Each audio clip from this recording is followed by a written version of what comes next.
More than 1,400 people have died following Wednesday's earthquakes in Venezuela. But 3 days on, as rescue efforts become more desperate, there was a miracle. Many celebrate as a newborn baby is pulled alive from the rubble. British teams have now joined the search there, as more than 60,000 people are still missing, also tonight. 2 more victims of open water swimming during the UK's heatwave are named as conditions calm here, whilst Europeans are bracing for temperatures to rise again.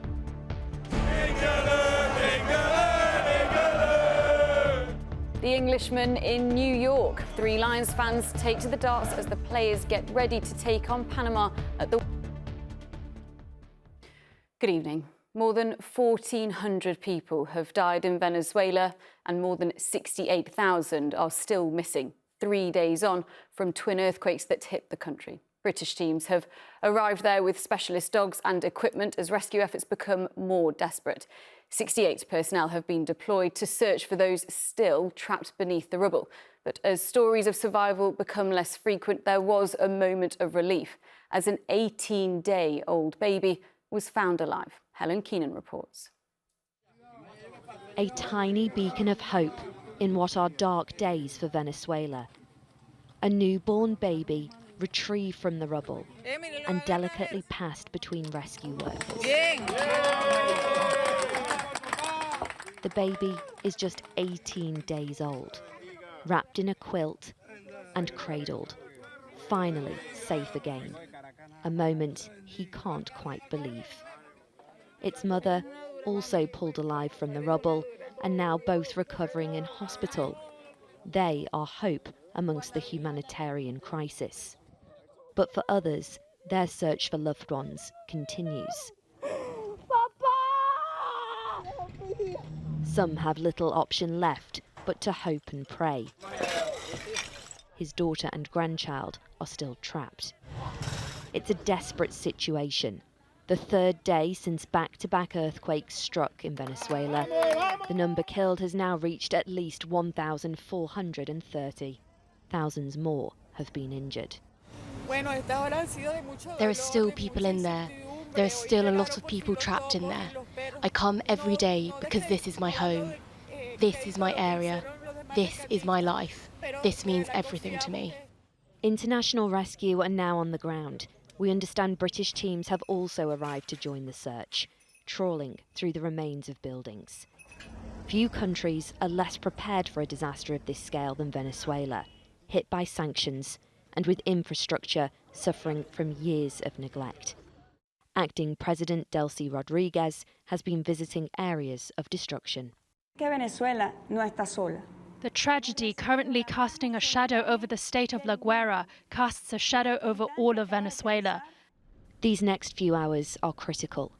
Aid agencies say the first 3 days are crucial for people's chances of survival. Time is now ticking to find the survivors. Helen Keenan, ITV News. Well, as rescue teams land in Venezuela, so too has our correspondent Dan Rivers, who sent this update from the airport a short while ago.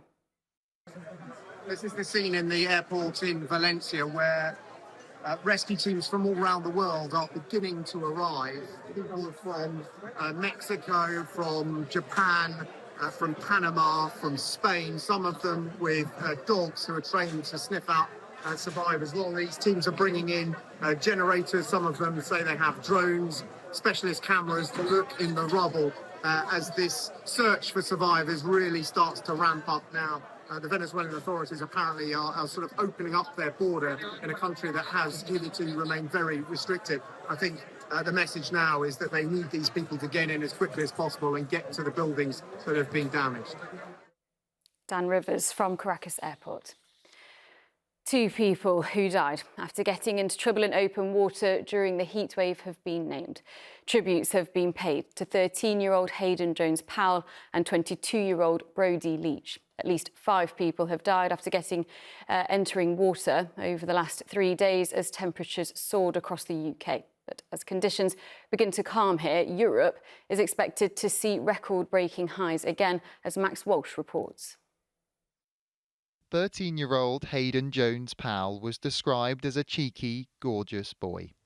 He went to cool off in this lake in Syston with friends after school earlier this week, but he got into difficulty and never came home. It comes as 22-year-old Brodie Leach's body was pulled from the water in the River Severn in Shrewsbury this morning. And elsewhere near Southampton, police searching a nature reserve for a missing 15-year-old boy last seen swimming in a lake say they too have found a body. The deaths have prompted renewed warnings about the risks of swimming in open water during this unprecedented heat wave. Today in Hampstead, swimmers enjoyed making a splash, but additional patrols have been introduced to help keep people safe, as an amber warning for extreme heat remains in place tonight. And while the temperatures are starting to drop here, on the continent, the record-breaking heat continues. In Rome, tourists were looking for any chance to cool off, as red alert heat warnings were issued to 18 Italian cities, and visits to A&E have risen by 15%. It's very hot and just water. We need water ahead for your face because it's burning. I always have the fan on all the time and we drink a lot of water because it's impossible. It's really hot. Many headed to the coast for some respite, but the temperatures are set to get hotter still in some parts of the country, with fears even more lives could be lost. Max Walsh, ITV News. England's World Cup journey continues tonight against Panama in New Jersey. It's a match you can see here live on ITV, and the Three Lions fans who've travelled to see it in person have been treated something quintessentially British, a night at the darts. Our sports editor Steve Scott reports. When in New York, it's obvious. Go to the darts. The iconic Madison Square Garden felt more like Ali Pali last night, as fans found a home from home ahead of England's match against Panama. We've been to the group games and now I'm going to go home, sell my house, and then maybe I can make a ticket for the semis or something like that. Ghana was a bit flat, but we went to Dallas. Tomorrow we're going to smack it. We're as good as anyone else. Team-wise, he's got the right tactics. And, you know, anyone can believe. We believe, anyone believes he's coming home, who knows? We want a clean sheet, 3-0, lots of goals, good time, through to the round 32. So, with top spot not guaranteed, how many of Thomas Tuchel's key men can he afford to rest and still give himself the best chance of regaining momentum? Nothing is a substitute for winning. Like even now, if you have all the reason and the statistics why you should have maybe won this match, you didn't win. It's just different mood. That will never change. That doesn't change in a World Cup team, by the way, and this doesn't change in Sunday League football. If you don't win, the afternoon, the evening is not the same. The next morning is not the same. You're just not in the same mindset. This morning, as kick-off drew closer, the optimism continued to grow. Fans have great faith in this England squad. Most are predicting a Panama pasting. I think it's going to be goals galore. I think there's going to be a lot of goals.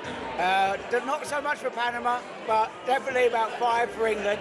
I think 3 or 4 should be, but you know, who knows? It's England.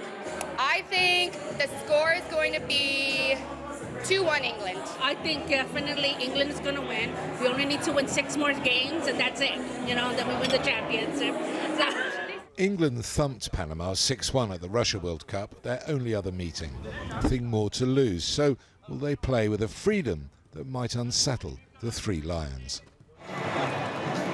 In not too long we'll know the answers to all these questions, and the path of England's American adventure will become much clearer. Well, Steve joins us now from outside a very wet stadium. So, Steve, will England put on a show and give fans something to celebrate tonight? Well, your guess is as good as mine on that one, I think. All sorts of permutations about where England could finish in this group.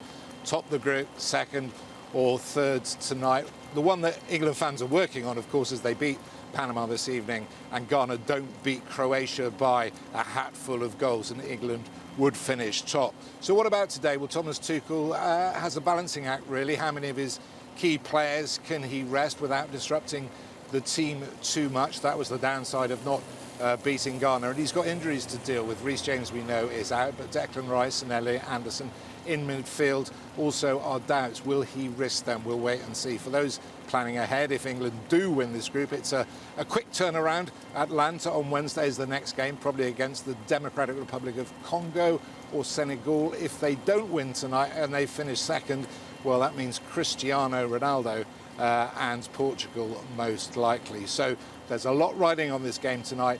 The rain, by the way, is due to stop before kick-off. Thank you, Steve. Well, while England definitely progressed, Scotland are holding out for a miracle. The Tartan Army need some unlikely results tonight to sneak into the knockout stage, while our correspondent Peter Smith is in Miami. So, Peter, what do you think the chances are? Well, the mathematicians measure it at about 0.07% now, Sangeeta. Put it this way, there's more chance of an amateur golfer turning up at their local course today and hitting a hole-in-one. It is that bleak. And why? Well, because last night, this happened. All three of the following results to go their way today. They need, first of all, Ghana to beat Croatia by 3 goals or more. Then they also need Uzbekistan to hold Congo to at least a draw. Then they also need Austria to beat Algeria by 2 goals or more. It's a lot to ask, and so far, almost all of the results Scotland have needed to go their way have gone the other way. But I did mention the chances are, well, it's worse chances than hitting a hole-in-one. But let's remember, of course, Scotland is the home of golf. So if anyone can do it, it might be the Scots. And as long as there is even the faintest chance of qualification, the brave souls in the Tartan Army are still here, holding on to what little hope they have left. Thank you, Peter. Good luck to them. And finally, cricket. And England's hope of a series win over New Zealand are fading after a tricky third day in the third test at Trent Bridge. Chris Scudder was watching. After yesterday's fight back, this was a familiar England wobble. 3 quick wickets tumbled. Oh, what a start this is for New Zealand. For the addition of only 10 runs. Edged and gone, this is brilliant. A chance then for redemption after his recent off-field troubles for captain Ben Stokes. The crowd sensed it, but there was to be no hero's return. Bowled him. That is nipped back from round. Harry Brooks' half-century stopped the rot, but once he had gone, England fell 84 behind on first innings. Second time around, New Zealand also hit trouble. Both first innings century makers went cheaply to Jofra Archer. And just when you thought it might not be Harry Brooks' day, if at first you don't succeed, catch it next time. This time. But New Zealand hold the edge tonight thanks to Ravindra's 60 not out, and England know the series might be slipping away. Chris Scudder, ITV News. And that's it from us. The weather is next. And don't forget, England against Panama. You can watch it here on ITV and ITVX from 1:15.